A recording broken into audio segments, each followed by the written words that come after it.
Chapter 5. Professor Minerva Nightshade was not what Alex had expected when James recommended Moonbeam Academy as the premier supernatural education facility in South Florida. For starters, she answered her office door wearing what appeared to be a Victorian-era ball gown covered in silver stars, with her gray hair piled into an elaborate tower that defied both gravity and logic. "Ah," she exclaimed in a voice trained for Shakespearean stages, throwing her arms wide in dramatic welcome. "What light through yonder window breaks? 'Tis the east, and here are my new pupils, the sun." Emma and Lucas stared up at her with fascination, while Bella whispered to Alex, "Please tell me this isn't the only supernatural school option." "It is the highest rated," Alex murmured back, watching as Professor Nightshade bent down to examine the twins with theatrical intensity. "Such sweet children. And though she be but little, she is fierce." She pointed at Emma with a flourish. "And this young gentleman, Lord, what fools these mortals be. Though you, my dear boy, are clearly not mortal in the traditional sense." "I like her," Emma announced. "She talks funny, but in a good way. Like she's always performing a play." "That's because I am, dear child. Life itself is but a stage, and we are merely players upon it." Professor Nightshade swept her arm in a grand gesture, inadvertently knocking over a small terrarium. From inside the overturned glass container emerged what appeared to be a dragon no bigger than a hamster, scales glittering emerald green as it shook soil from its tiny wings. "Oh, bother," Professor Nightshade said, dropping the theatrical voice for a moment. "Sorry, Pip. Come here, darling." The miniature dragon flew to her shoulder and perched there like an exotic parrot, fixing the family with intelligent golden eyes. "Is that a real dragon?" Lucas asked, his own eyes wide with excitement. "Indeed. I am fire. I am death. Though in Pip's case, it's more like I am adorable. I am the size of a gerbil." Professor Nightshade tickled the tiny dragon under its chin, producing a sound like a tea kettle purring. "Pip here is our resident fire safety instructor. Very important when you have young werewolves learning to control their transformation temperatures." "Transformation temperatures?" Bella asked. "Oh yes. Some wolves run quite hot during shifts. We've had several small fires over the years. Nothing like a tiny dragon to keep the sprinkler systems working properly." She gestured for them to follow her. "Come. Let us tour the halls of learning. All the world's a classroom, and all the men and women merely students." The academy was nothing like any school Alex had ever seen. The hallways were lined with portraits that moved and whispered to each other. Classroom doors bore labels like "Applied Levitation" and "Practical Potion Making for Beginners," and somewhere in the distance, someone was playing what sounded like a harp made of wind chimes. "Now then," Professor Nightshade continued as they walked, "what are your particular gifts, my dears?" "By the pricking of my thumbs, something magical this way comes. I make plants grow really big," Emma said matter-of-factly. "And I can see people's feelings like colors. And sometimes I accidentally make flowers bloom when I'm happy." "Marvelous. A young nature witch with empathic abilities. We have an excellent botanical conservatory where you can practice without turning the local park into a jungle." She turned to Lucas. "And you, young wolf?" "I'm really strong sometimes, and I can turn into a wolf but only parts of me, and I like to climb things." Lucas paused thoughtfully. "Also, I can make really good armpit music, but I don't think that's magical." "Ah, but it could be. If music be the food of love, play on. Even armpit symphonies have their place in the grand orchestration of life." They passed a classroom where teenage students were levitating feathers while a stern-looking woman called out corrections in what sounded like Latin. Through another doorway, Alex glimpsed children around Emma and Lucas's age sitting in a circle while a man with pointed ears taught them to make flowers grow in precise geometric patterns. "Here we have our cafeteria," Professor Nightshade announced, pushing through a set of double doors into a large, sunny room filled with round tables. "We pride ourselves on nutritionally balanced meals that accommodate various supernatural dietary requirements. Werewolves need extra protein, vampires require iron supplements, and our young witches often prefer organic. She stopped mid-sentence as the smell hit them. Instead of typical cafeteria odors, the air was filled with the rich aroma of what could only be described as restaurant-quality French cuisine. Students were staring at their lunch trays in amazement, and several teachers had emerged from the kitchen looking bewildered. "Oh," Emma said in a small voice. "I think I did something." Alex looked down at his daughter, who was staring at the cafeteria with wide eyes. "What did you do, sweetheart?"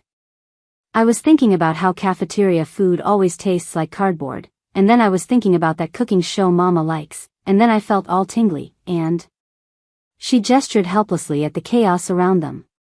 What had apparently been standard cafeteria fare, pizza, burgers, and tired-looking vegetables, had transformed into what looked like a spread from a five-star restaurant. The pizza had become individual flatbreads with artisanal toppings, the burgers were now elegant beef Wellington portions, and the vegetables had arranged themselves into a colorful ratatouille that would have made Gordon Ramsay weep with joy. Extraordinary. Professor Nightshade clapped her hands together. "Lord, what magic through yonder cafeteria breaks. This is advanced transmutation work. Most of our students don't achieve this level of transformation until their third year." A teenage boy at a nearby table raised his hand tentatively. "Professor Nightshade? Is it safe to eat the magical food?" "Perfectly safe. Emma's magic has simply elevated the nutritional and gustatory value of your meal. Bon appetit." She turned to the family with sparkling eyes. "Oh, my dear child, you are going to be such a delightful addition to our program." Lucas, meanwhile, had wandered over to a table where several older students were sitting. One of them, a boy who looked about 16 and smelled strongly of wolf, was staring at Lucas with interest. "Hey, kid," the teenager said. "You're new, right?" "I'm Tyler. I heard you telling Professor Nightshade you're strong. Want to arm wrestle?" "Lucas," Bella called warningly, but Lucas was already climbing onto the bench across from Tyler. "Sure. But I should warn you, I'm really strong sometimes." Tyler grinned, revealing slightly elongated canines. "Me too, little dude. Let's see what you've got." Alex watched with growing horror as his 4-year-old son prepared to arm wrestle a teenager who was clearly a werewolf with several years of training. "Lucas, maybe we should." The match was over in 3 seconds. Tyler's arm hit the table with a resounding thunk, and he stared at Lucas with something approaching awe. "Dude. What do your parents feed you?" "Organic mac and cheese mostly," Lucas said cheerfully. "Sometimes chicken nuggets. Oh, and really expensive juice boxes now that Dad's around." A crowd of students had gathered around the table, murmuring among themselves. Professor Nightshade appeared at Alex's elbow, her eyes bright with excitement.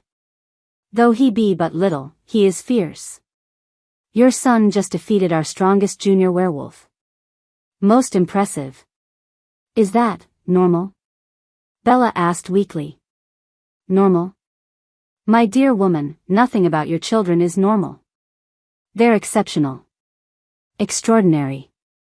We know what we are, but know not what we may be." Alex's phone chose that moment to ring.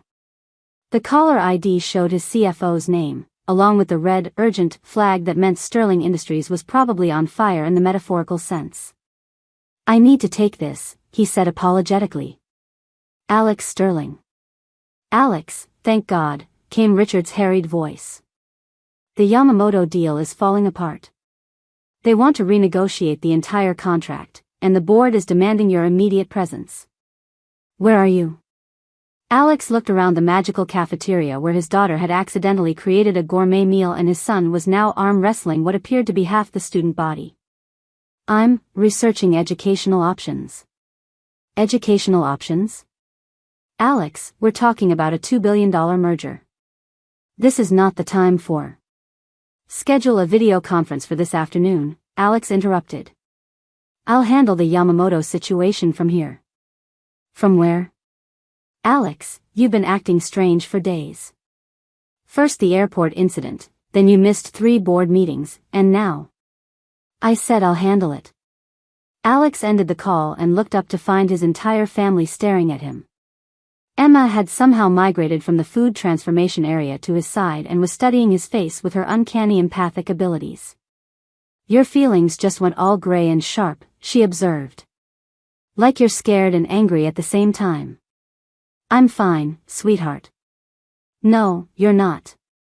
You're worried about work stuff, but you're also worried about us, and they're pulling you in different directions like a wishbone. Out of the mouths of babes. Professor Nightshade was watching this exchange with interest.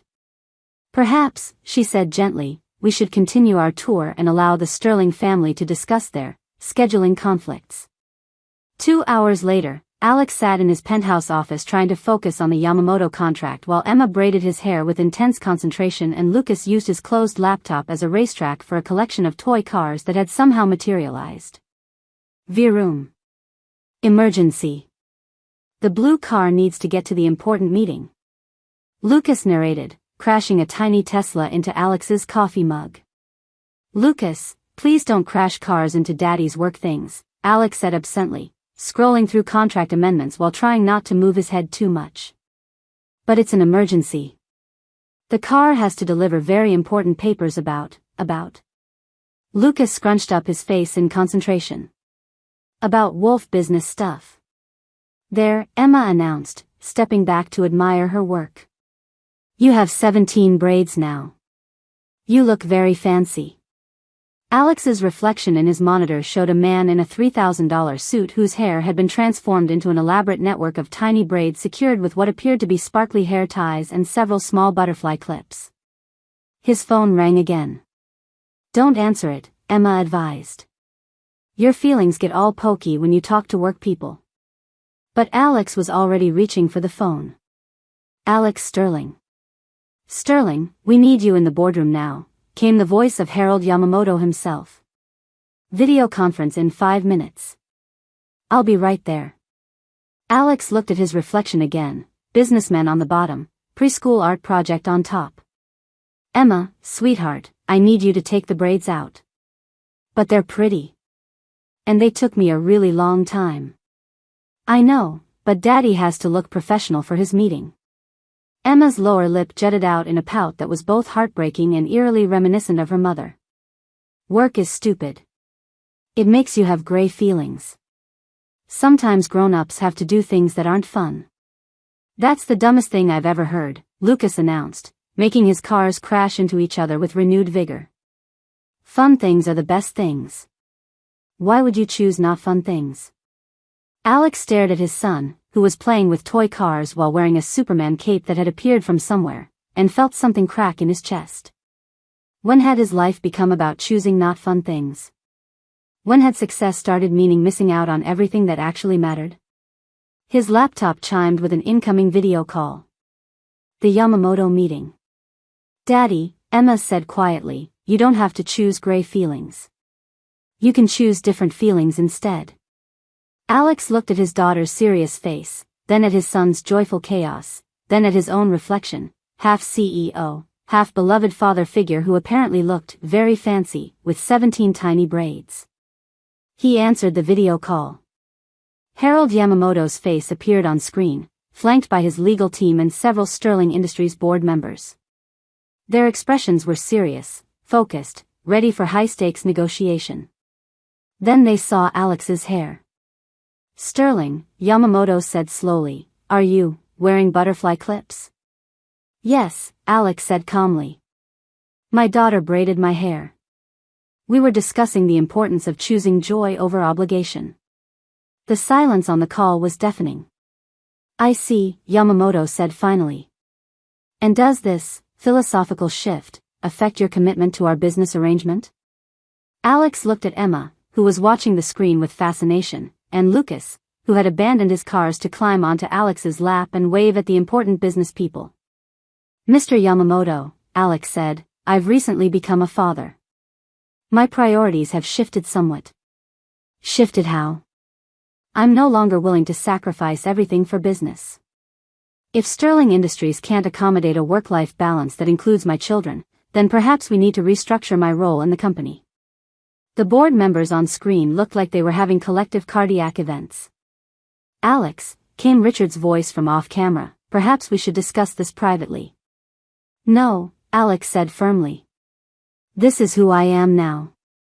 I'm a father first, a CEO second.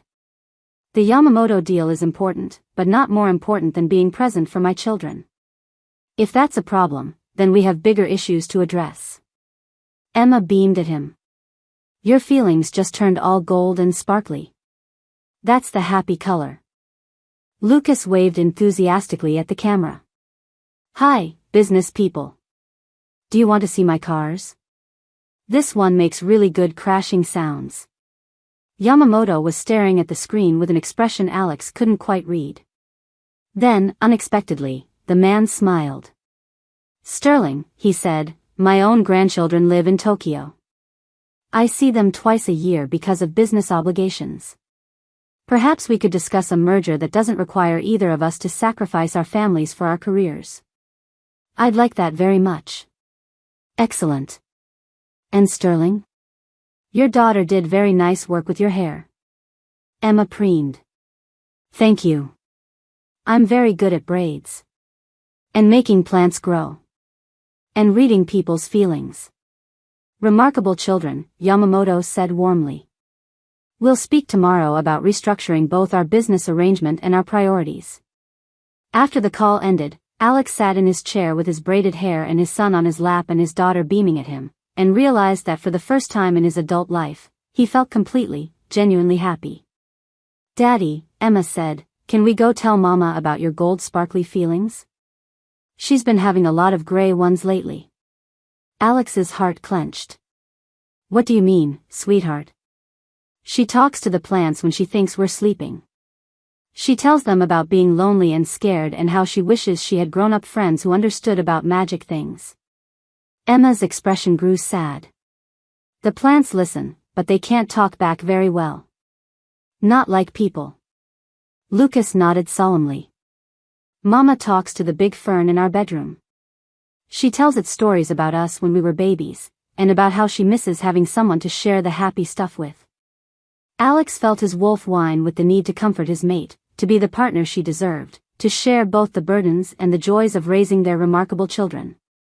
How about we go surprise Mama, he suggested. And maybe we can talk about grown-up things like feelings and loneliness and how families work together. Can you keep the braids?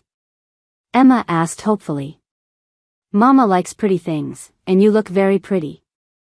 Alex caught his reflection in the monitor again, butterfly clips, sparkly hair ties, and all, and smiled. Absolutely, he said. Let's go show Mama how pretty Daddy can be. Because sometimes the most important business meetings were the ones that happened in your living room, with people who loved you enough to braid your hair and help you remember what actually mattered. Sterling Industries could wait. His family could not. Chapter 6. Dr. Sage Willowbrook's office was designed to be calming. Earth-tone furniture, soft lighting, strategically placed succulents, and the gentle sound of a small fountain bubbling in the corner. It was a space meant to encourage open communication and emotional healing. What it was not designed for was supernatural family therapy involving floating objects, partial werewolf transformations, and a billionaire matriarch who'd never voluntarily discussed her feelings in her 73 years of life. I don't see why we need professional intervention, Margaret Sterling said stiffly, perched on the edge of the beige sofa like she was preparing to flee at any moment. Sterling men have always handled their own problems. Yes, and look how well that's worked out for us, Alex replied dryly, settling into the chair across from her with Emma on his lap and Lucas curled up beside him. Dr. Willowbrook, a serene woman in her 50s with silver-streaked hair and laugh lines that suggested she'd seen everything, smiled warmly at the assembled family. Thank you all for coming. I understand this is a unique situation. That's one way to put it, Bella murmured from her spot on the sofa between Alex and Margaret. The physical distance between the three adults was carefully measured, close enough to appear united for the children's sake, far enough apart to maintain emotional safety zones. Now then, Dr. Willowbrook continued, I specialize in supernatural family dynamics, so please don't feel you need to hide your true natures here. This is a safe space for all of you. She glanced at her notes. I understand we're dealing with some significant family reunification issues, along with trust and communication challenges. Perhaps we could start with. She paused as the tissue box on her coffee table began to glow with a soft golden light and rise gently into the air. Emma, sweetie, Bella said automatically, tissues stay on the table. But it's prettier when it floats, Emma protested, her small hands unconsciously directing the levitating box in slow circles. And Dr. Willowbrook has very calm feelings. The floating helps match her energy. Dr. Willowbrook watched the aerial tissue box with professional composure. That's quite all right, Emma. If floating tissues help you feel comfortable, we can work with that. Though perhaps we could keep them below ceiling level? Emma beamed and carefully lowered the box to hover just above the coffee table. Okay. You're nicer than our old doctor. He got really upset when I made his stethoscope dance. Some medical professionals aren't prepared for magical patients, Dr. Willowbrook agreed diplomatically. Now, I'd like to start by having each of you share one thing you hope to accomplish in our time together. Alexander, would you like to begin? Alex straightened in his chair, immediately shifting into corporate presentation mode. I'd like to address the trust issues that have developed between myself and Bella regarding my family's past interventions. Additionally, I believe we need to establish clear boundaries and expectations for co-parenting our children, particularly given their unique needs and abilities. Very thorough, Dr. Willowbrook noted, making a few marks on her pad. Bella? I want to make sure my children feel safe, Bella said quietly. That they know they're protected and loved and that they won't be hurt by decisions the adults make. Her voice caught slightly on the last words, and Emma immediately turned to study her mother's face with concern. Your feelings just went all sharp and red around the edges, Mama, Emma observed. Like when you have bad dreams about the scary lady. She stopped and glanced at Margaret. Oh. Sorry, Grandma. I didn't mean you're scary now. Just that you were scary in Mama's memories. Margaret's perfectly composed expression flickered. I see. Emma, Dr. Willowbrook interjected gently, your ability to sense emotions is remarkable, but perhaps we could let people share their own feelings first before you read them? Sometimes grown-ups need to find their own words. Okay. But it's really hard not to notice when people's feelings are so loud and colorful. It's like trying not to see a rainbow during a storm. Dr. Willowbrook smiled. That's a beautiful analogy. Perhaps we can talk about managing that gift later. Lucas, how are you feeling right now? Lucas, who had been unusually quiet, shifted restlessly beside Alex. Tired. And worried. And my skin feels too tight, like when I need to shift but can't. The stress is affecting his control, Alex explained as Lucas began to fidget more intensely. When he's anxious, he sometimes can't help but. Before he could finish the sentence, Lucas's partial transformation began. His ears elongated and grew fur, his fingernails extended into small claws, and a fluffy tail appeared beneath his shirt. But instead of the excited energy that usually accompanied his shifts, this one seemed driven by anxiety. I'm sorry, Lucas said in a slightly rougher voice, his new fangs making him lisp. I don't mean to. It just happens when there's too much big feelings around. Lucas, sweetheart, it's perfectly all right, Dr. Willowbrook said calmly. Would it help if you found a comfortable place to rest while we talk? Lucas nodded and, without warning, shifted into full wolf pup form, a ball of dark fur about the size of a small dog. He padded over to the couch and disappeared underneath it with a soft whimper. Margaret stared at the spot where her grandson had vanished. Is he safe under there? He's fine, Bella assured her. He likes small, dark spaces when he's overwhelmed. It helps him feel secure. Dr. Willowbrook made another note. Stress responses vary greatly in supernatural children. Lucas is self-regulating quite well, actually. Now, Margaret, what would you like to achieve in our sessions? Margaret Sterling, who had negotiated international business deals and faced down hostile corporate boards without flinching, suddenly looked every one of her 73 years. I'm not sure I belong here. Why not? Dr. Willowbrook asked gently. This is about their family. Margaret gestured vaguely at Alex and Bella. I'm simply an obstacle to be managed. The tissue box wobbled in the air as Emma's emotion spiked. That's not true. You're family too. You're our grandma, and you have feelings just like everyone else, even if they're all tangled up like Christmas lights in storage. Emma, Bella warned. No, let her speak, Dr. Willowbrook said. Emma, what do you see when you look at your grandmother's feelings? Emma twisted in Alex's lap to face Margaret directly. She's scared. Really, really scared. But not of us, scared of being left out. And there's old hurt, like when you fall down and the bruise goes all deep and purple, except her bruise is in her heart and it's been there for a really long time. Margaret's hands tightened in her lap. I don't see how my emotional state is relevant to. Because it affects how you treat people, Emma said with 4-year-old directness. When you're scared, you try to control things. And when you can't control things, you get mean. But the mean is just the scared wearing a disguise. The room fell silent except for the gentle bubbling of the fountain and the occasional rustle from under the couch where Lucas was settling in for what appeared to be a therapeutic nap. Dr. Willowbrook leaned forward slightly. Margaret, Emma has made an observation about fear and control. Does that resonate with you? Margaret began, then stopped. Her perfect composure was beginning to crack around the edges. I don't discuss personal matters with strangers. Then discuss them with family, Alex said quietly. Because that's what we're trying to be here. Family. Family, Margaret repeated the word like it was foreign. Alexander, you have responsibilities. Sterling Industries, your position, your future. Will survive without me micromanaging every detail, Alex interrupted. I've realized that being useful isn't the same as being loved. And I'd rather be loved. The tissue box dipped and swayed as Emma's emotions fluctuated with the adult conversation.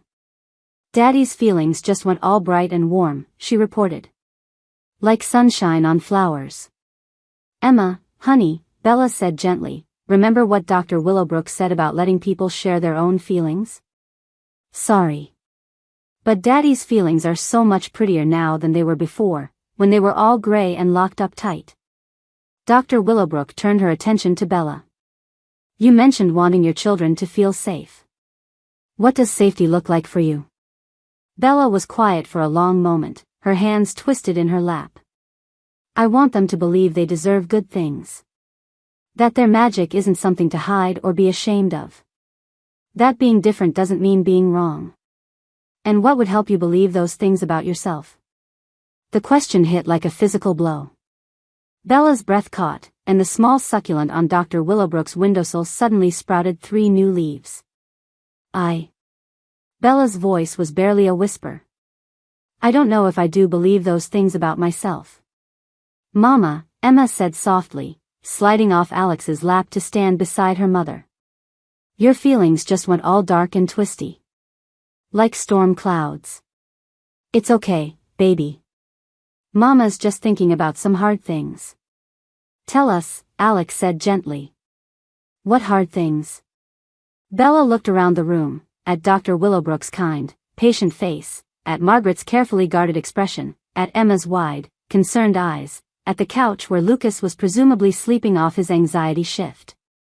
I talk to plants, she said suddenly. Yes, dear, Margaret said carefully. We're aware you have botanical abilities. No, I mean I talk to them. Like, have conversations. Because. Bella's voice broke slightly. Because sometimes they're the only ones who listen without judging. I tell my fern about the kids' milestones because I don't have mom friends to share with. I tell the philodendron about work stress because I can't afford a therapist. I tell the succulents about being lonely because admitting loneliness to people feels like admitting failure. The room went very quiet. Even the fountain seemed to hush.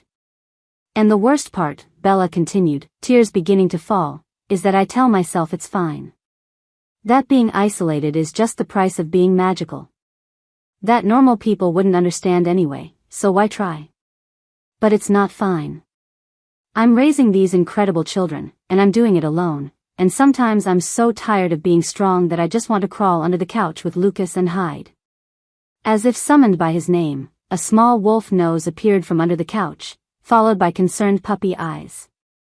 The thing is, Bella said, wiping her eyes, I convinced myself that my magic made me unworthy of normal things. Happy families, stable relationships, community. Like I had to choose between being magical and being loved. Emma climbed into her mother's lap, careful not to disturb the still floating tissue box. But that's silly, Mama. Magic is just part of who you are. Like how my eyes are brown or how Lucas likes to climb things. It doesn't make you bad or unworthy. It makes you special. Children see things so clearly, Dr. Willowbrook observed. Bella, what Emma is describing sounds like shame. You've been carrying shame about your essential nature. Haven't we all? Margaret said suddenly, her voice strange. Everyone turned to look at her. Margaret Sterling, corporate queen and family matriarch, was staring at her hands as if they belonged to someone else. I beg your pardon? Dr. Willowbrook prompted gently. Shame about our essential natures. Margaret's voice was barely audible. I've spent so many years being terrified of losing what I love that I drove away everything good in my life. The tissue box began to spin slowly as Emma's focus shifted to her grandmother. Tell us about the scary feelings, Grandma. Emma, Bella started. No, Margaret said firmly. The child is right. If we're going to be family, I suppose I should be honest. She was quiet for so long that Lucas emerged fully from under the couch, shifted back to human form, and climbed onto the sofa beside her, still wearing his wolf ears and tail but otherwise himself. Grandma's feelings are very deep, he observed, settling against her side. Like a really deep pool where you can't see the bottom. Margaret looked down at him with wonder. How do you know that? Wolf senses. I can smell emotions sometimes, especially when they're really big. Yours smell like old sadness and new hope all mixed together. I lost my mate when Alexander was 12, Margaret said suddenly. Robert died in a car accident, and I became convinced that everyone I loved would leave me. So I held on too tightly. I controlled everything I could because losing control meant losing people. Her voice grew stronger as she continued. When Alexander began dating you, Bella, I saw how happy you made him. How he laughed more, relaxed more, became more than just the heir to Sterling Industries. And I was terrified. Terrified of me? Bella asked. Terrified that he would choose love over duty. Terrified that he would build a life that didn't need me. Terrified that I would lose the only family I had left. Margaret's composure finally cracked completely. So I tried to eliminate the threat. I drove you away because I couldn't bear the thought of being replaced. But families aren't about replacing people, Emma said, patting Margaret's arm gently. They're about adding people. Like when Lucas was born, he didn't replace me, he made our family bigger. Yes, Margaret whispered. I see that now. But I've done so much damage. I missed years of your lives because I was too afraid to admit I was wrong. Dr. Willowbrook leaned forward. Margaret, what would it mean to you to be part of this family now? Everything, Margaret said without hesitation. It would mean everything. But I don't know how to be a grandmother. I don't know how to be part of something without trying to control it. You could learn, Lucas suggested helpfully. We're really good teachers. I could show you how to make armpit music, and Emma could teach you about feelings and plants. And, Alex added quietly, I could teach you how to let people love you without earning it. I'm still learning that myself. He reached over and took Bella's hand. I spent so many years believing that love was conditional. That I had to be useful, successful, profitable to be worthy of care. I never learned how to just be loved for who I am. Your feelings are getting all gold and sparkly again, Emma reported happily. That's the love color. Is it? Alex smiled at his daughter. What do Mama's feelings look like now? Emma studied her mother's face. Like rainbow colors, but soft ones. Like when the sun comes out after it rains. And Grandma's? Emma turned her attention to Margaret. Still deep, but not scary deep anymore. More like looking into a well and seeing your reflection, but the reflection is smiling back. Dr. Willowbrook made several notes. This family has made remarkable progress in just one session. You've all identified core fears and begun to address them honestly. Does this mean we're fixed? Lucas asked hopefully. Families aren't things you fix, sweetheart, Dr. Willowbrook said gently. They're things you build, day by day, choice by choice. But you've made an excellent start. Margaret looked around the room, at the floating tissue box, at Lucas with his wolf ears, at Emma who could read souls like books, at Bella who'd been brave enough to share her loneliness, at Alex who was learning to be loved.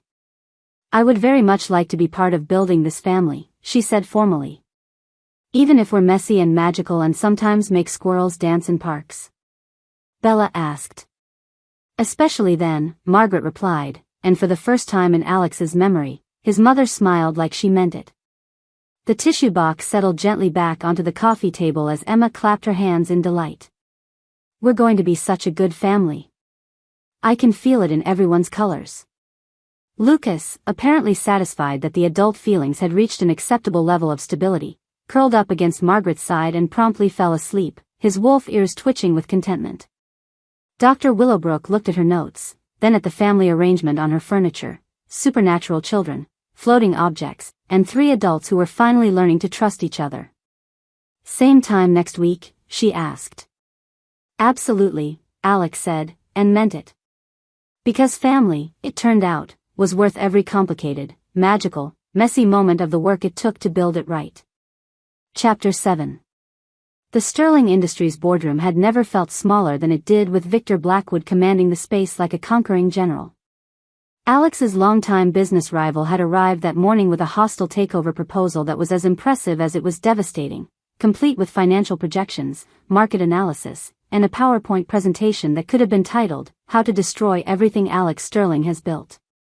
The math is simple, Sterling, Victor said, his voice carrying the smooth confidence of a man who'd never lost a corporate battle.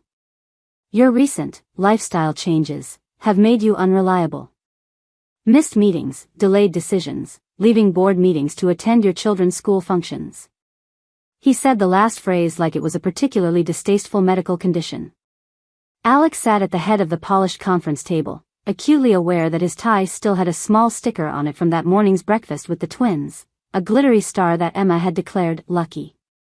Around the table, his board of directors watched the proceedings with the fascination of spectators at a particularly brutal sporting event. My personal life doesn't affect my business decisions, Alex said evenly. Doesn't it? Victor pulled out his tablet and swiped to display financial charts. Sterling Industries stock has dropped 3 points since news of your family situation became public. Your investors are nervous. Your partners are questioning your commitment. Face facts, Alex, you can't serve 2 masters. Either you're a father playing house with some nobody and her half-breed children, or you're a serious businessman. You can't be both. The room went deadly quiet. Alex's wolf stirred dangerously at the insult to his mate and cubs, and his hands clenched on the table hard enough to leave fingerprints in the polished wood. I'd choose your next words very carefully, Victor. Victor smiled, the expression sharp enough to cut glass. Or what? You'll make another emotional decision that costs your shareholders millions? Alexander, I'm offering you a way out. Sell me controlling interest in Sterling Industries. Take a comfortable retirement package. Walk away from the stress of running a company you're no longer equipped to handle, and focus on your domestic adventures. And if I refuse? Then I'll destroy you publicly. Every business relationship, every corporate partnership, every investor dollar, I'll turn them all against you. By the time I'm finished, Sterling Industries won't be worth the paper your stock certificates are printed on. Victor leaned back in his chair with casual confidence. All because you couldn't keep your priorities straight. Alex stared at the man who'd been trying to undermine him for 15 years, feeling the weight of generations of Sterling family legacy pressing down on his shoulders. Sterling Industries had been built by his great-grandfather, expanded by his grandfather, perfected by his father. It represented everything the Sterling name stood for. But sitting in that sterile boardroom, looking at financial projections and hostile takeover bids, all Alex could think about was Lucas's laugh when he discovered how to make shadow puppets on the wall, and Emma's proud smile when she'd successfully grown a tiny flower in a coffee cup. "I need time to consider your offer," Alex said finally. 24 hours, Victor replied. "After that, the offer expires, and I move to phase 2. Which is?" Victor's smile turned predatory. "You really don't want to find out." 3 floors down in the Sterling Industries Daycare Center, a recent addition that had raised several board members' eyebrows, Emma and Lucas Sterling were supposed to be having quiet time while their parents attended important meetings. Instead, they were pressed against the daycare's glass door, listening to every word echoing down the marble hallway. "That man has very mean feelings," Emma whispered, her small face scrunched with concentration. "They're all dark and sharp like broken glass." "And he smells wrong," Lucas added, his enhanced wolf hearing picking up nuances his sister missed. "Like chemicals and lies and sadness under all the mean stuff." They'd heard enough of the conversation to understand the basics. The bad man wanted to take away their daddy's company, which would make their daddy sad, which would make their mama worried, which would make their new family fall apart just when it was getting good. This was clearly a job for superhero children. "We need to stop him," Emma declared with the righteous determination of a 4-year-old who'd decided something was unfair. "But how? He's a grown-up, and grown-ups don't listen to kids unless we're really, really loud." Emma's eyes lit up with inspiration. "Remember what Mama says about using our gifts to help people? She also says we shouldn't use our gifts where regular people can see them. But this is an emergency. And Daddy says emergencies have different rules." Lucas considered this logic and found it sound. "What's your plan?" Emma grinned, the expression startlingly similar to her mother's when Bella was planning something that would either be brilliant or disastrous. "We're going to visit the mean man at his office."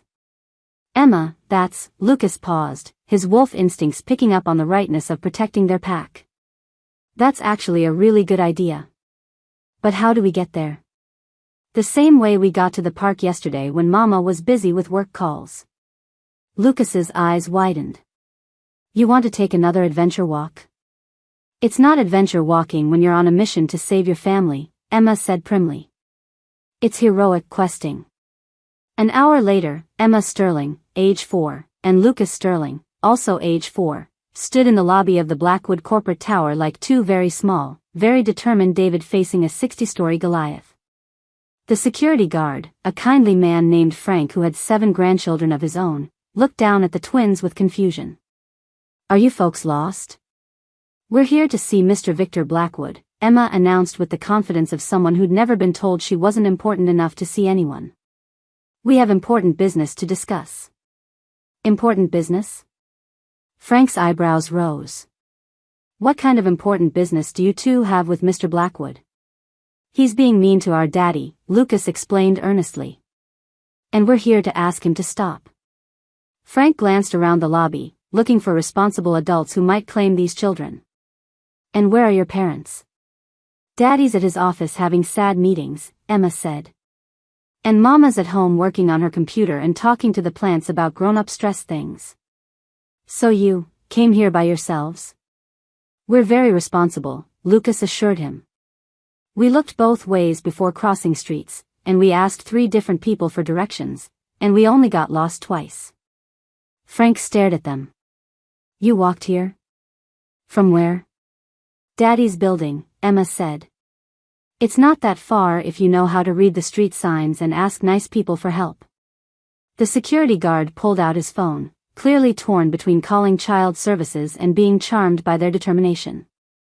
"Listen, kids, I can't just let you wander around the building." "Please," Emma said, employing the devastating power of 4-year-old puppy eyes. "The mean man is trying to hurt our family, and we want to ask him why. Maybe if we're nice to him, he'll remember how to be nice too." Frank looked at these two small children who'd apparently walked across downtown Miami on a mission to save their family, and felt his resolve crumble. "All right, but I'm coming with you. And if Mr. Blackwood doesn't want to see you, we're calling your parents immediately." "Deal," Lucas said cheerfully, sticking out his hand for a very serious handshake. Victor Blackwood's office occupied the entire top floor of his building, with floor-to-ceiling windows offering panoramic views of the Miami skyline. He was in the middle of rehearsing his presentation for tomorrow's board meeting, the one where he'd announced Sterling Industries' acquisition, when his assistant knocked on the door. "Mr. Blackwood? There are two children here to see you. They say it's about important business."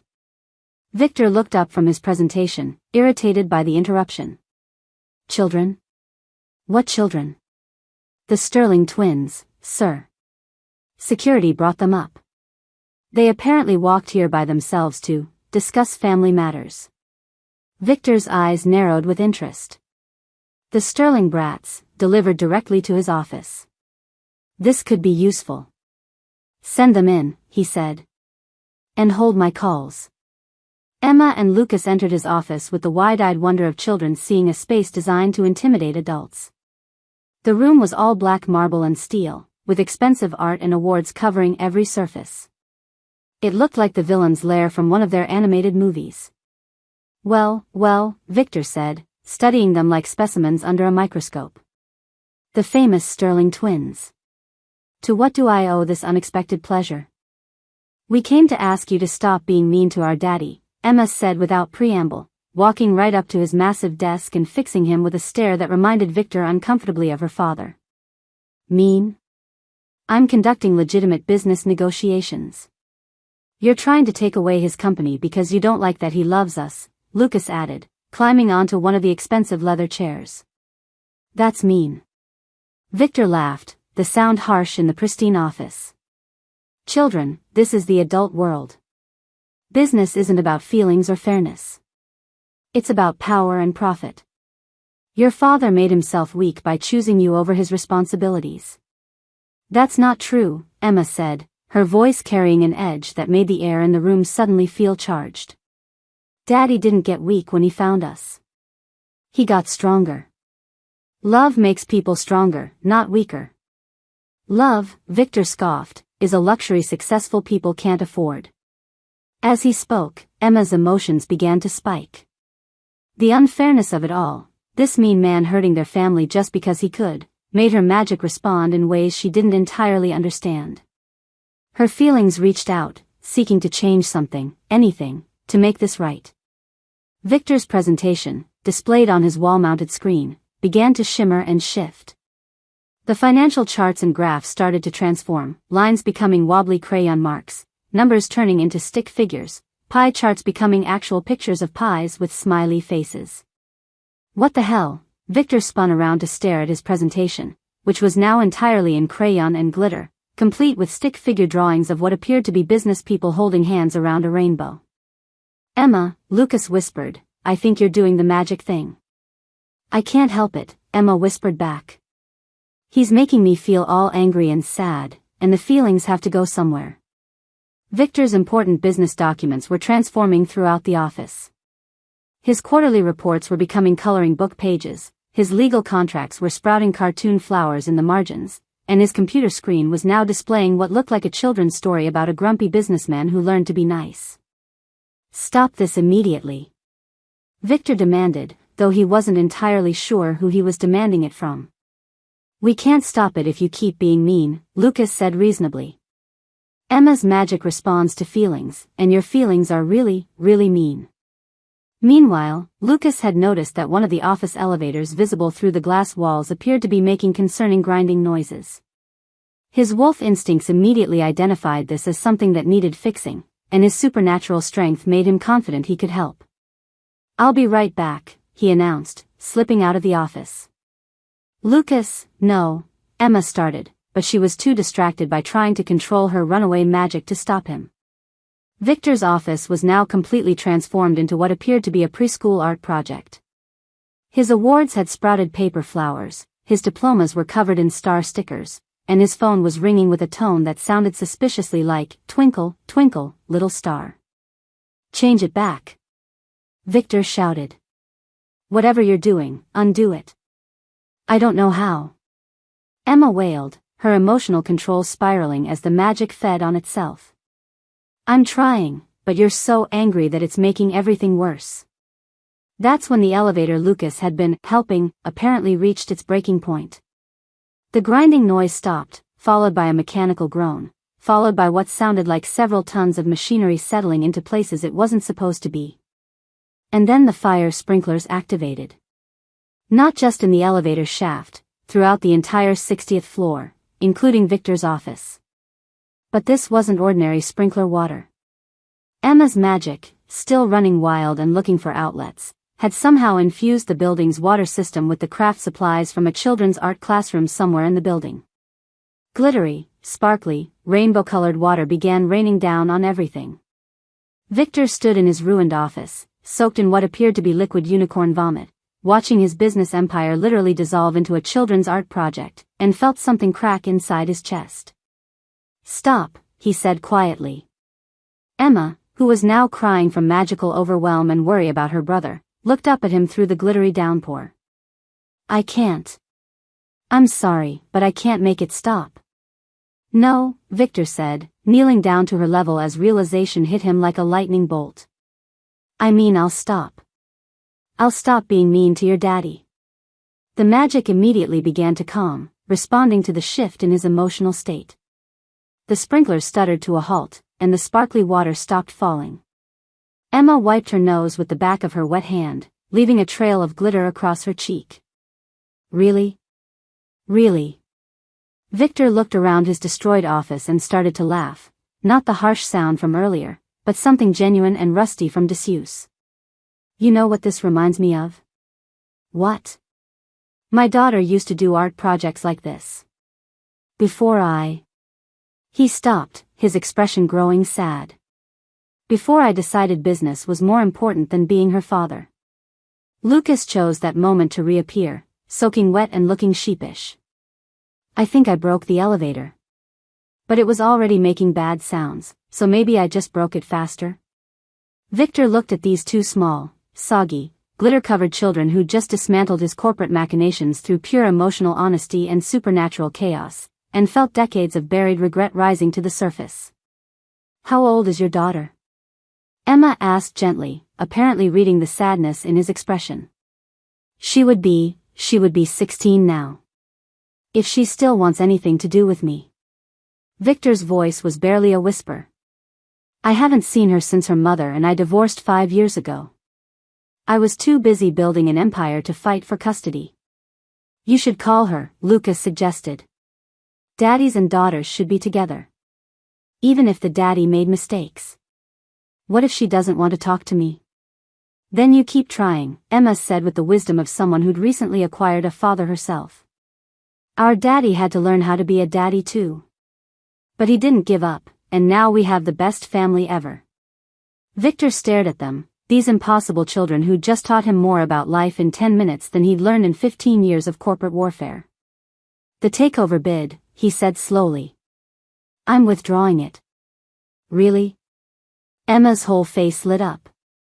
"Really? Your father is a better man than I am. He chose love over power, and look what he got." Victor gestured at the twins. Two incredible children who just took down a hostile corporate takeover with finger paint and elevator maintenance. "And glitter," Lucas added proudly. "Don't forget the glitter." Victor's phone started ringing, his assistant, no doubt wondering why the 60th floor was flooded with sparkly water and why all the elevators had stopped working. He ignored it. "Would you like me to call your daddy to come get you?" he asked instead. "That would be nice," Emma said. "But first, you should call your daughter. Family is really important." As if summoned by her words, Victor's assistant knocked on the door. "Mr. Blackwood? Your daughter is on line 1. She says it's important." Victor stared at the phone, then at the twins, then back at the phone. "She called?" "Maybe," Emma said softly, "she's been waiting for you to choose love over power too." Victor picked up the phone with shaking hands, while Emma and Lucas settled onto his soggy couch to wait for their father, satisfied that their mission had been accomplished. Outside the windows, Miami glittered in the afternoon sun, and somewhere across town, Alex Sterling was about to get a very interesting phone call about his children's latest adventure. But for the first time in years, Victor Blackwood was about to have a conversation with his daughter. And that seemed like the most important business of all. Chapter 8. 6 months later. Mr. Sterling, you have 17 messages from the Supernatural Relations Committee, for requests for interviews about your family-friendly corporate policies, and your mother wants to know if she should fire the intern who brought a garlic sandwich to lunch in case any of our vampire clients decide to visit. Alex looked up from his desk, where he'd been reviewing proposals for Sterling Industries' newest venture, a supernatural consulting division that had somehow become their most profitable branch, to find his assistant, Rachel, standing in the doorway with an expression of barely contained amusement. Tell the committee I'll call them back after lunch, schedule the interviews for next week, and inform my mother that unless we're expecting Dracula himself, I think we can handle someone's lunch choices. Alex paused. Also, remind her that we don't actually have any vampire clients yet. Yet being the operative word, Rachel said cheerfully. Your 4:30 is here, by the way. The twins' parent-teacher conference. Alex checked his watch and smiled. Parent-teacher conferences had become one of his favorite parts of being a father, though they rarely went according to traditional parental expectations.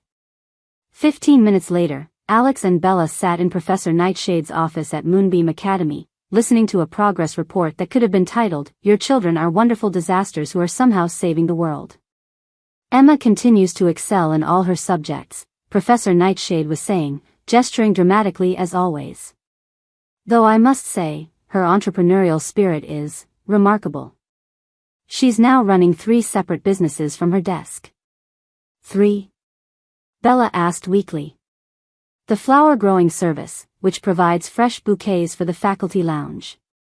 The emotion-reading consultation service, which helps younger students work through playground conflicts. And her newest venture, personalized plant therapy for staff members struggling with work-life balance. Alex rubbed his temples. She's 5 years old. And apparently born to be a CEO. She's already discussing franchising opportunities with the older students. Professor Nightshade pulled out a folder thick with papers. She's also become our unofficial school counselor. Yesterday, she helped a young dragon tamer work through his fear of heights by explaining that fear is just excitement wearing a scary mask. That sounds like something she'd say, Bella murmured.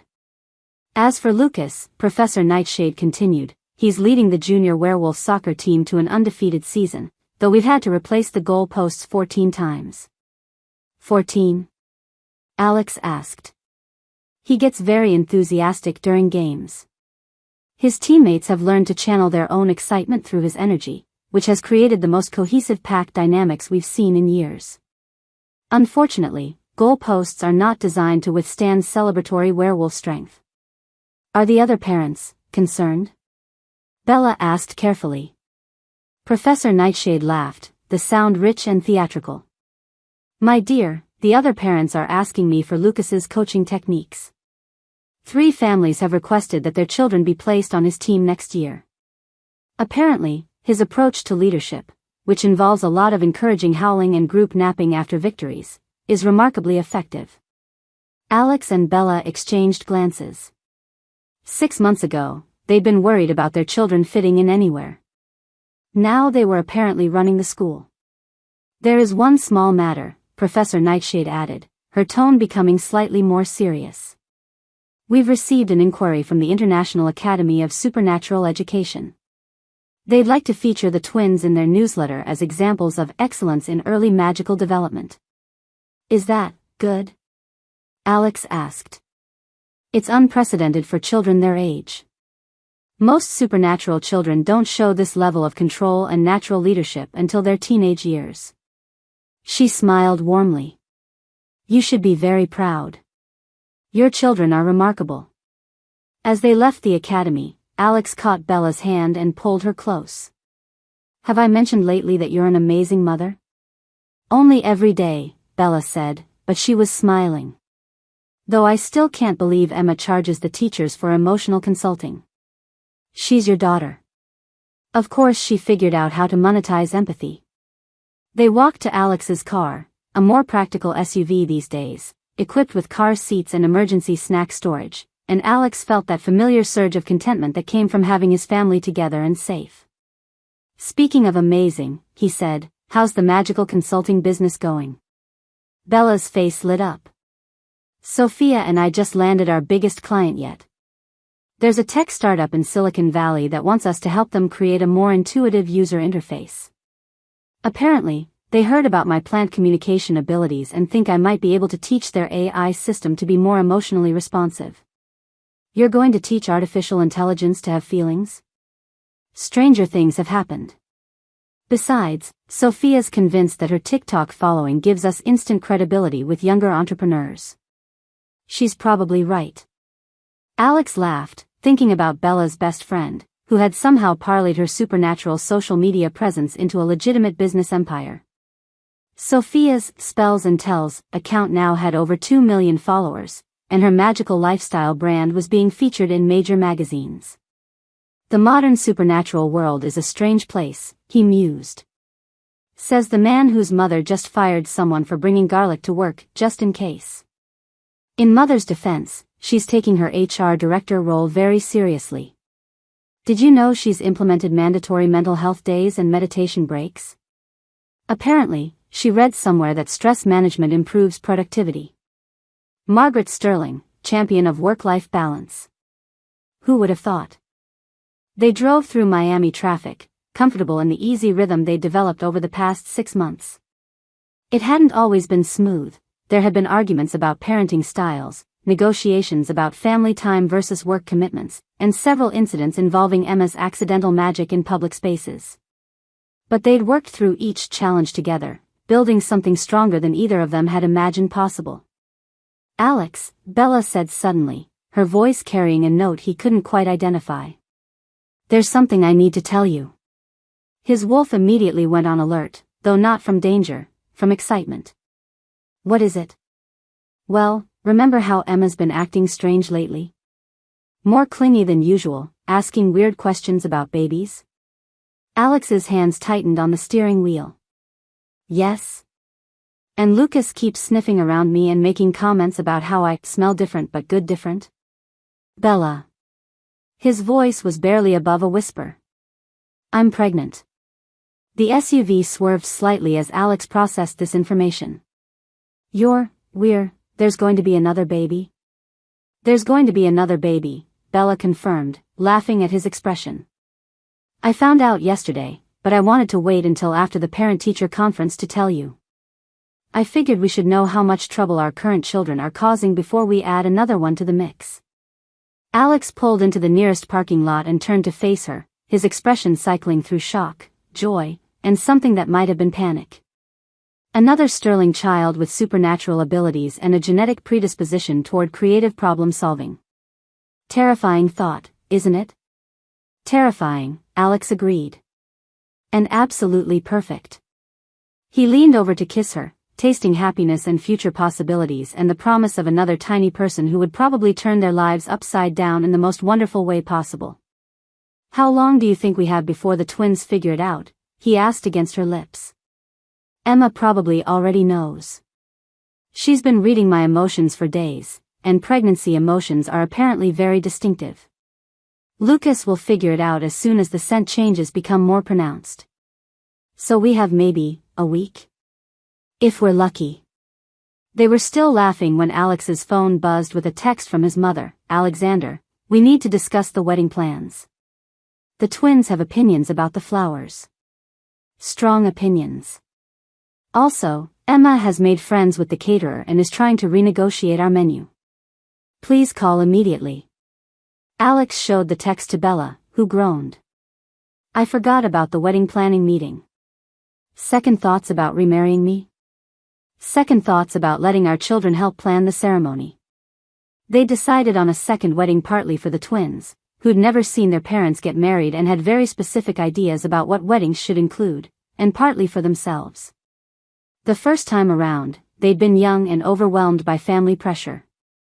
This time, they wanted to do it right, surrounded by people who loved and supported their chaotic, magical family. "It's going to be beautiful," Alex said confidently. "It's going to be a disaster," Bella replied cheerfully. "But it'll be our disaster." 2 weeks later. The wedding was, indeed, a beautiful disaster. Margaret Sterling stood at the entrance to the botanical garden they'd rented for the ceremony, wearing an elegant navy dress and the expression of a general surveying a battlefield that was simultaneously being won and lost. "Status report," Alex said, appearing at her elbow in his tuxedo. "Emma has convinced all the flowers in the garden to bloom simultaneously, regardless of season," Margaret said calmly. "We now have Christmas poinsettias blooming next to Easter lilies, with a backdrop of autumn mums and spring daffodils. That sounds colorful. It's actually quite stunning, though the botanists are having nervous breakdowns.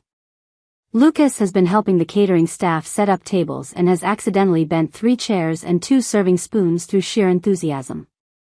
"Anything else?" Margaret smiled, the genuine, warm expression that still surprised Alex every time he saw it. "Sophia is live-streaming the preparations to her 2 million TikTok followers. Your beta James is having an existential crisis because he can't figure out how to tie your boutonniere to a shirt that Emma decorated with magical glitter, and Bella is in the bridal suite having a perfectly normal pre-wedding panic about whether she remembered to book a photographer." "Did she?" "She did. Though the photographer is supernatural himself, a lovely vampire who specializes in magical event photography. Apparently, his enhanced vision allows him to capture emotional auras on film." Alex stared at his mother. "You found us a vampire wedding photographer." "I found us the best wedding photographer in South Florida, who happens to be a vampire. There's a difference." Margaret straightened his already perfect tie. "Your father would have loved this chaos, you know." "Really?" "He always said the best Sterling family events were the ones where something went wonderfully wrong." Her eyes grew soft. "He would have adored his grandchildren. And he would have been so proud of the man you've become." Before Alex could respond, Lucas came barreling around the corner at supernatural speed, wearing his miniature tuxedo and a flower crown that Emma had apparently made for him. "Dad! Dad! The flowers are singing." "The flowers are what?" "Singing." Emma got excited about the music, and now all the wedding flowers are humming the wedding march.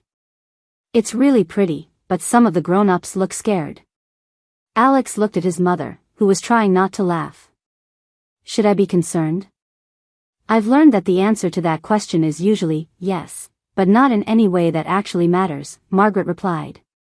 "Your daughter has accidentally created the world's first fully musical botanical garden. The guests are either terrified or enchanted, depending on their supernatural literacy level." "Where is Emma now?" "Last I saw, she was helping the officiant practice his pronunciation of your vows by making his notes glow with encouraging colors." Lucas tugged on Alex's sleeve. "Dad, is it normal for weddings to be this exciting?"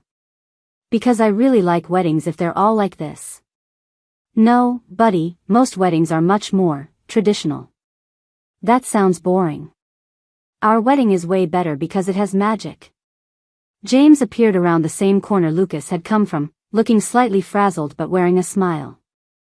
"Alex, we're ready for you." Bella looks absolutely stunning, the guests are seated despite the musical flora, and Emma has appointed herself official wedding coordinator. She's currently giving the string quartet tips on how to play with more heart colors. "And this is all going according to plan?" "There was no plan that could have accounted for this," James said cheerfully. "But everyone seems to be having a wonderful time. Half your business contacts are asking about hiring Emma for their events." Alex straightened his shoulders and took a deep breath. "All right then. Let's get married." Again. The ceremony was everything Alex had hoped for and nothing he could have planned. The botanical garden looked like something from a fairy tale, with flowers in impossible combinations creating a rainbow backdrop while humming a gentle harmony. The guests, a mix of supernatural beings, business associates, and family friends, sat in chairs decorated with Emma's magical touch, each one subtly glowing with warm, welcoming energy. When Bella appeared at the end of the aisle, Alex forgot how to breathe. She wore a simple dress the color of champagne, with flowers in her hair that seemed to sparkle with their own inner light. Emma walked before her, scattering petals that bloomed into tiny butterflies as they hit the ground, while Lucas proudly carried the rings on a pillow that he'd accidentally embroidered with golden thread through pure excitement. The officiant, a kindly werewolf minister who specialized in supernatural ceremonies, began to speak about love and family and the courage it takes to build something beautiful together. But Alex barely heard the words. He was too busy watching Bella's face, seeing the joy and love and future possibilities shining in her eyes. When it came time for vows, Alex spoke from the heart about finding his family and learning that the strongest wolf was the one who ran with a pack. Bella promised to love him through every full moon, every board meeting, and every supernatural disaster their children might cause. And then, just as the minister was pronouncing them husband and wife, Lucas got so excited that he began to shift. The transformation was involuntary, driven by pure joy, and within seconds there was a small wolf pup in a tiny tuxedo howling with happiness right in the middle of the ceremony. The sound triggered something primal in every werewolf present.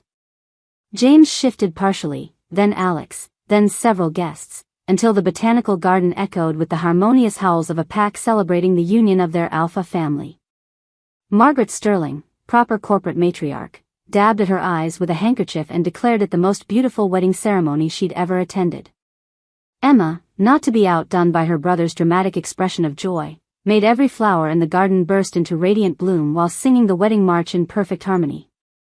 The photographer, delighted by the supernatural spectacle, captured images that would later become legendary in magical wedding planning circles. And in the middle of it all, Alex kissed his wife while their children provided a soundtrack of howls and floral music, surrounded by family and friends who loved them exactly as they were. Later, as the reception wound down and magical cleanup began, Emma making wilted flowers fresh again while Lucas helped stack chairs with supernatural efficiency, Alex found himself on the dance floor with his entire family. The light strung through the trees cast everything in warm, golden hues, and the flowers were still humming softly, providing background music for the last few dancers. Margaret was dancing with James, laughing at something he'd whispered in her ear. Sophia was still live streaming, though her commentary had devolved into happy tears about the most beautiful magical wedding ever. Alex spun Bella around, marveling at how right this felt, his wife in his arms, his children dancing around their feet, his pack celebrating nearby. Everything he'd never known he wanted, handed to him by a cart collision and 2 4-year-olds who'd decided he was worth climbing. "I have something to tell you," Bella whispered as they swayed together. "If it's about being pregnant, Emma already announced it to everyone during the reception," Alex said, grinning. Apparently, Mama's tummy smells like babies was too exciting a discovery to keep quiet. "She told everyone?" "She told everyone. Including the photographer, who's very excited about documenting another magical Sterling family edition." Bella groaned, but she was laughing. "And Lucas?" "Lucas has appointed himself official big brother and protection trainer. He's already planning to teach the baby how to be the best wolf ever, and has started a list of important life skills like how to climb things safely and the proper way to howl during family celebrations." "Of course he has." They danced in comfortable silence for a moment, watching Emma organize the remaining guests into a conga line while Lucas demonstrated proper howling technique to his new cousin, James's 4-year-old nephew. "Alex," Bella said softly, "are you happy?" He looked around at the controlled chaos that was their life, the magically glowing flowers, the supernatural guests, the children who'd turned a formal wedding into a joyful pack celebration, the mother who'd learned to love instead of control, the business that had become more successful by embracing the extraordinary instead of hiding from it. "I'm exactly where I'm supposed to be," he said, pulling her closer as Emma's conga line passed by them, complete with howling werewolves and flowers that swayed in rhythm. "Chaos, magic, and all. Even though our children just turned our wedding into a supernatural variety show. Especially because of that." Alex kissed her forehead as Lucas ran past them, still in partial wolf form but now wearing a flower crown that Emma had made him. "I spent so many years trying to control everything, trying to be perfect, trying to earn love through achievement. And it turns out all I needed was to let myself be loved by people who think magical chaos is the best possible way to celebrate. Emma appeared at their feet, tugging on Alex's pants leg. "Daddy, are you having happy feelings? Because you're glowing with really pretty colors right now." "I'm having the happiest feelings, sweetheart." "Good. Because Lucas and I decided that our family has the best feelings of any family ever, and we want to keep having family feelings forever and ever." "That sounds like a perfect plan," Bella said, scooping Emma up for a family hug as Lucas bounded over to join them. As the last song ended and the magical cleanup began in earnest, Alex Sterling looked around at his beautiful disaster of a family and thought that sometimes the most wonderful things in life were the ones you never could have planned for. After all, who could have predicted that a cart collision would lead to howling wedding ceremonies and flower-singing receptions and the kind of love that made everything else feel like practice? But as Emma liked to say, the best magic always happened when people were brave enough to be themselves. And the Sterling Rodriguez family was definitely brave enough for anything. The end. Thank you for listening to this story. Like, share and subscribe for more.